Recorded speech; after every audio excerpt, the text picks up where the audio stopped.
Well, if you've been watching, you probably know that our supplier ran out of palm oil, so we got palm kernel oil to substitute it until they get the palm oil back in. What we didn't realize was that palm kernel oil is actually different than palm oil, even though it's just a different part of the fruit. It's the kernel instead of the flesh. But its properties in soap making actually are considered a coconut oil substitute. It creates a nice big fluffy lather, and it's also more prone to volcanoing and overheating and causing oil rivers coming out of your soap because of all these problems. So I did several test batches tweaking the recipe because Noelle was like, maybe, we just change the formula a little bit, the ratio of palm kernel to soybean oil. And yeah, I got a splinter here because I built these molds in such a hurry, I did not sand them. I built all 5 molds and I did 5 batches all in the same day, and then the day after that, well, actually it was the day after that, I took them all out of the mold. So basically what you're seeing here is those tests. Now the first one, it was really greasy. This one turned out really nice. And it's actually one of the ones that we're thinking about using down in the soap room. It's actually kind of a toss-up between this one and number 5. So what we discovered, or what I discovered when doing this, is it's not really about the ratio so much as about the mixing temperature. See, I've not really worked with a lot of coconut oil, and if you recall the one batch that I did that had coconut oil instead of palm, it did volcano and had a whole bunch of oil on top of it. So I'm used to being able to mix these at a much higher temperature, which I am putting up on the screen. One of the exceptions is, I actually think it might be this batch right here, number 3, is I actually mixed it with the oils at 104 degrees, which should have been acceptable. However, I covered the mold, and it was pretty warm out. It was like 85-ish degrees when I was doing this, and I don't air conditioner it. You run the air conditioner at that temperature because it's not necessary. So I got in the habit of covering the soap because it doesn't hurt it to go through the gel phase with the regular palm oil. It kind of just sets in a nicer, deeper color, kind of like these bars have.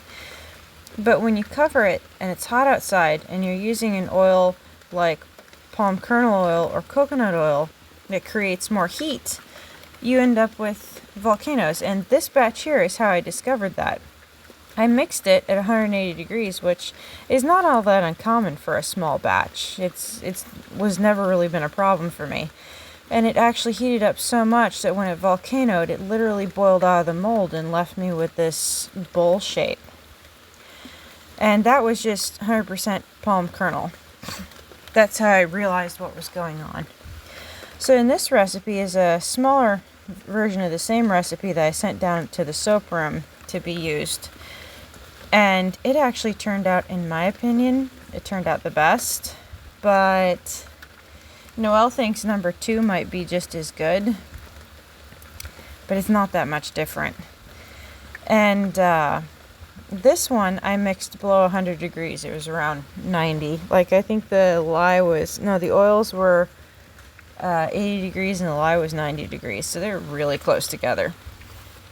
And I did not cover it with the insulative cover because when I realized the heat was the issue, it fixed that. I was like, ta-da! I figured it out. Noelle was shocked because she was convinced it was the ratio of palm kernel to soy. But back to the batch that I mixed at 104 degrees, which should have been fine. Not only did I cover it, I also set another soap in the mold on top of it, so it kind of just really insulated it, because I was setting them on top of my washing machine and I had more batches than I had countertop for. And I think that's why that one didn't turn out as well. But all of my batches did better than the ones in the soap room because they're so much smaller. They're like think they were like 48 ounces instead of 33 pounds. So they're not able to build up as much heat as a large quantity would. And I think that's why all of these turned out usable and not nearly as bad as the ones in the soap room. Because we were also covering the ones in the soap room because we don't really get this heat reaction down like from the regular palm fruit oil. It's not typically a problem. We normally mix them around 130, 140 degrees. So, oh yeah, and I forgot to record the lather test that day because Noelle and I were discussing the whole soap thing. But these were the batch number 2 and batch number 5 shavings. I'm really impressed with how much this lathers. It really does lather just as good as the coconut oil test that I did. And the pH was perfect, just spot on. So it was like 8 to 9. So yeah, that's pretty much it. That's the learning curve with the palm kernel oil. You just gotta be very careful about not covering it up when it's hot outside and just mixing at appropriate temperatures for your outdoor temperature unless your soap making room is completely climate controlled. Stay tuned and I'll let you know if we end up with batch number 2 or batch number 5 because those are the options right there. Like and subscribe.